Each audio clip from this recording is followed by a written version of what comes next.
స్వదస్తూరి రచనలకి స్వాగతం. ఈరోజు మనం మన కోసం ముఖ్యమైన పనులు అనే అంశం గురించి మాట్లాడుకుందాం. మనం సాధారణంగా కొన్ని పనులు చేసినందుకు గాను కొన్ని విషయాల గురించి కానీ అరే అప్పుడు అలా ఎందుకు చేశాం అని బాధపడుతూ ఉంటాం. అలా కాకుండా కొన్ని పనులు చేసినందుకు మనం ఎప్పుడూ పశ్చాత్తాపం కానీ బాధపడడం కానీ చెయ్యం.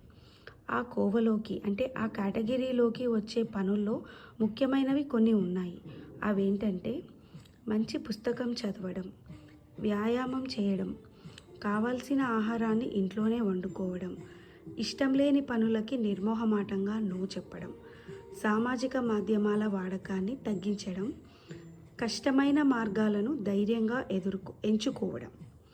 వీటి వల్ల మనం ఎప్పుడు ఈ పని ఎందుకు చేశాము అనే పశ్చాత్తాపం కానీ బాధపడడం కానీ చేయాల్సిన అవసరం వీటి వల్ల మనకి ఎప్పుడూ రాదు. కాబట్టి మనం ఇలాంటి పనులని మన జీవితంలో అలవర్చుకుంటూ మన లైఫ్ స్టైల్ని మార్చుకుంటే మనకు మంచి సక్సెస్ అందుతుంది. ధన్యవాదములు.